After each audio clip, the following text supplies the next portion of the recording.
মন থেকে একটা কথা বলছি, বাংলার বড় বড় প্রোডাকশন হাউসকে সরিয়ে রেখে নতুন নতুন প্রোডাকশন হাউসগুলো যে ইনিশিয়েটিভ নিয়ে কাজ করছে, যেভাবে ভাবছে, যেভাবে পরিকল্পনা করছে একটা লিমিটেড বাজেটের মধ্যে, সিরিয়াসলি আগে এদেরকে সাপোর্ট করা উচিত।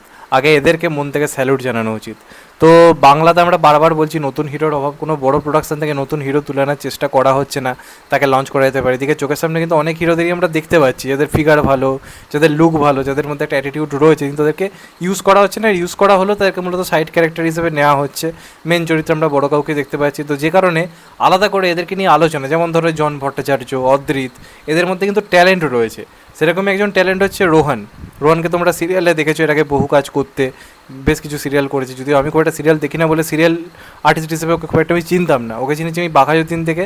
বাঘাযতীন আমার কাজ দেবের পাশে দাঁড়িয়ে ওর খুব ভালো লেগেছিল, বেশ ব্যাপার রয়েছে। এবং রিসেন্টলি আমি ওর কিছু রিলস দেখছিলাম, যেখানে রীতিমতো বডি বিল্ডিং করছে, রীতিমতো একটা আলাদা ফিগার নিয়ে ফিরছে, রীতিমতো নিজের শরীর নিয়ে খাটছে। তো আমার মনে হচ্ছিলো যে কিছু না কিছু তো একটা পাকছে, মানে একটা বড় কিছু মুভি তো করছে। এবং কালকে একটা অফিসিয়াল পোস্টার এসছে রোহনদার ফেসবুক পেজ থেকে, এবং এটা কিন্তু বিরাট বড় একটা কাজ হয়ে রয়েছে, পুরো সারপ্রাইজ করে দেওয়ার মতো। এবং আমি প্রচণ্ড পরিমাণে এক্সাইট হয়ে গেছি ব্যাপারটা থেকে, কারণ বাংলায় নতুন হিরো তো লঞ্চ করা হচ্ছেই না, প্লাস তাদেরকে নেওয়া হলো ওই আতিপাতি মার্কা সিনেমায় তাদেরকে দিয়ে করানো হচ্ছে।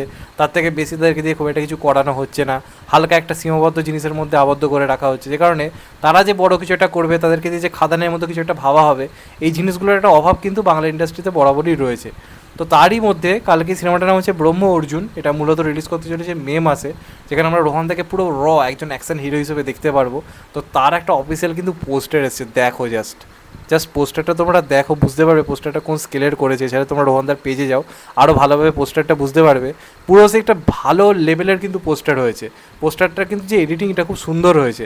পেছনে দেখতে পাচ্ছ কিছু লোক ছুটে আসছে, তার সামনে এরমভাবে দাঁড়িয়ে রয়েছে রোহনদা। কি বডি বানিয়েছে ভাই, কি বডি বানিয়েছে, হেভি দেখতে লাগছে রোহনদাকে। সিরিয়াস অ্যাকশন হিরো হিসেবে ভালো লাগছে, প্রপারলি ইউজ করতে হবে। আমাদের এখানে প্রবলেম হচ্ছে রাইটিং এবং ডাইরেকশানে, এই জিনিসটাই ঠিক হয়ে যায় না। আজকে সাউথে দেখো বিজয় সেতুপতি, ধনুষ, বা এই যে ছেলেটা ড্রাগন করলো, এদের কি দেখতে ভালো, ফিগারও সেরকম কিছু নয়।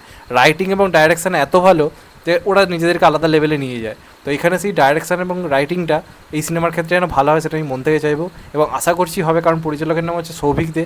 এই পরিচালক এর আগে কিন্তু কম বাজেটে বেশ কিছু ভালো কাজ কিন্তু বানিয়েছে, ট্যালেন্ট রয়েছে। এবার প্রপারলি টাকা খরচ করে বড় স্কেলে কিছু একটা আনার চেষ্টা করছে। এবং আরেকটা পোস্টার এসছে, যেখানে আমরা অনিন্দকেও দেখতে পাচ্ছি, যাকে তোমরা অতি উত্তমে দেখেছো, প্রেমে পড়া বারণে দেখেছো। প্রিয়াঙ্কা, তাকে তোমরা চেনো, সিরিয়াল টিরিয়াল করে, ওয়েব সিরিজও করেছে, সে সম্ভবত এটাতে নায়িকা হচ্ছে। এবং প্রত্যেককে ভাই হেভি লাগছে, বেসিক্যালি পোস্টারের যে ডিজাইনটা, সেটা কিন্তু খুব সুন্দর হয়েছে, দেখতে ভালো লাগছে পোস্টারটা। তো এটার মাধ্যমে বলা যেতে পারে বাংলায় আরও একটা নতুন অ্যাকশন হিরো এলো। এবং আমি তো বলবো ইন্ডাস্ট্রি ট্রাই করছে। মির্জার মতো সিনেমা হয়েছে, খাদানের মতো সিনেমা হচ্ছে, বুমেরাঙের মতো সিনেমা হচ্ছে, পাড়িয়ার মতো সিনেমা হচ্ছে। এবার নতুন প্রোডাকশন হাউসগুলো যে প্রমোশন করার সুযোগ পায় না, সেই সুযোগটা পায় না। যে কারণে আমি ভিডিওটা করলাম, অন্তত কিছু লোক তো জানুক, যারা আমার চ্যানেলে অনেকে আছে যারা মাস মুভি পছন্দ করে, তাদের জন্য আমার এই ভিডিওটা করা। তো তাদেরকে বলবো এই কাজটার প্রতি খোঁজ রাখো, সাপোর্ট করো, এবং অবশ্যই যারা মেকার্স তাদেরকেও বলবো ভালো করে প্রমোশন করতে। রোহনতে যেহেতু সিরিয়াল থেকে উঠে এসেছেন, একটা নির্দিষ্ট অডিয়েন্স কিন্তু তার রয়েছে। এবার সেই অডিয়েন্সকে হলে টানতে গেলে সামথিং ডিফারেন্ট কিছু করতে হবে।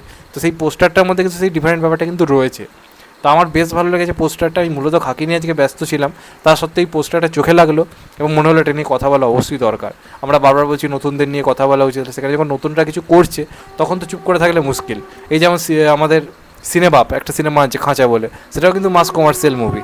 তো এরা যদি পারে এত কম বাজেটে এত বড় স্কেলে কিছু করার, তাহলে বড় বড় প্রোডাকশানগুলো কেন পারছে না? সেই সাহসটারই হবে, সেই সাহসটা যে সেটাকে ভাই আমার তরফ থেকে স্যালুট।